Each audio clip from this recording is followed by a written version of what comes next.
ఎన్ని రోజులుగా చెప్తా ఉంటే అట్లా నిండిపోతా లారీలుగా ఉంటది. ఫోన్ చేస్తే ఎవరు రారు, ఎత్తమంటే ఎత్తరు. ఇళ్ళ చెత్తలో వాళ్ళ ఇంట్లో మాత్రం మా ఇళ్ళ చెత్తలు ఎత్తుకుని ఎవరు వచ్చి నా పక్క ఎత్తుతా చెత్త. ఈ పక్క ఆ పక్క వాళ్ళు వస్తారు, ఈ పక్క వాళ్ళు వస్తారు. మేమంతా అట్టే పెట్టుకోవాలి చెత్తలు ఇళ్ళల్లా. అదే అంగిడి. ఈ రోడ్డు చూడు ఎట్లున్నది. ఈ రోడ్డు వల్ల మాకు ఎంత ఇబ్బందిగా ఉన్నది తెలుసా. అడిగినామంటే ఎవరు సమాధానం చెప్పనట్టు ఉన్నారు. ఎవరికి ఏం చెప్పాలో కూడా తెలియదు. ఎవరిని ఏమడిగినా సమాధానం చెప్పరు. మేము ఎవరికి అడుగు చెప్పాలి అలాంటప్పుడు?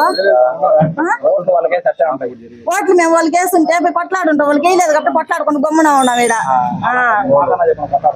అందుకే కదా మేము కొట్లాడుకుంటున్నాం ఇక్కడ వచ్చిన వాళ్ళు కాబట్టి.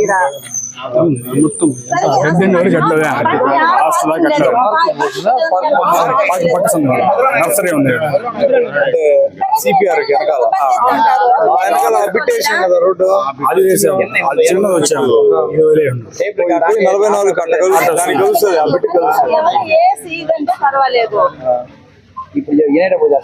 ఇక్కడ మాకు షాప్ పెట్టుకున్నాం సార్. మేము ఎట్లా పెట్టుకోవాలి, ఏం చేయాలి? బండి నిలబెట్టే బండి లేదంటే ఆరును కొడతారు. మేము ఎట్లా చేయాలి? టిఫిన్ షాప్ వచ్చే వాళ్ళు కూడా పోయే వాళ్ళంతా ఆరును కొడతారు. ఇక్కడ కనీసం నిలబడిన కూడా కాదు. అట్లా ఉంటుంది మాకు.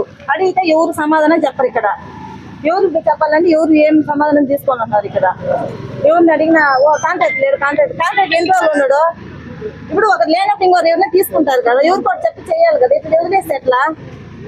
ఫ్యామిలీ గారు ఇన్ని ఫ్యామిలీలోనే ఎంత పోస్తారు. గబ్బెత్తి పురుగులతో కూడా వస్తా ఉంటాయి ఇళ్లలో. అట్లా కాదు అంటే ఎవరు పోయి చెప్పాలి?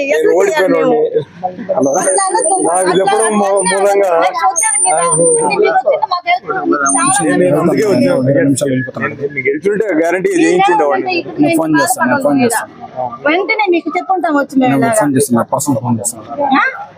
ఇప్పుడు మేమే మీకు నేరుగా వచ్చిండు. ఇప్పుడు మేము ఎవరు చెప్పాలో తెలియదు. ఇప్పుడు మీరంటే మేము మీకు నేరుగా వచ్చి అన్న మాకు ఇది నా ప్రాబ్లం వచ్చి చేయండి అంటే మీకనే చెప్పుకుంటాం మేము. ఇప్పుడు మేము ఎవరు చెప్పలేక మేము ఇంత బాధపడుతున్నాం. ఇప్పుడు అన్నా ఏడవుతే ఎంత పేరు కాలువలు ఆడుండే కాలువల చెత్త అంతా ఏడెత్తుకు పోస్తారు. ఇళ్ళల్లో చెత్త తీరేత్త పోస్తారు.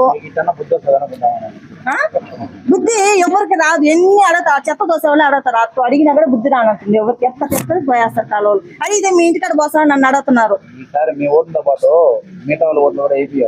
మా ఓట్లు కాదు, మా కూడా ఉండే ఓట్లు అన్ని వేపిస్తాం మేము. ఈసారి మేము అన్ని ఓట్లు మా వాళ్ళు వేసినాం. కానీ ఎందుకు ఇదేందో తెలియదు మాకు. నిజంగానే చెప్తున్నాను నేను. అందరూ వేసినాం.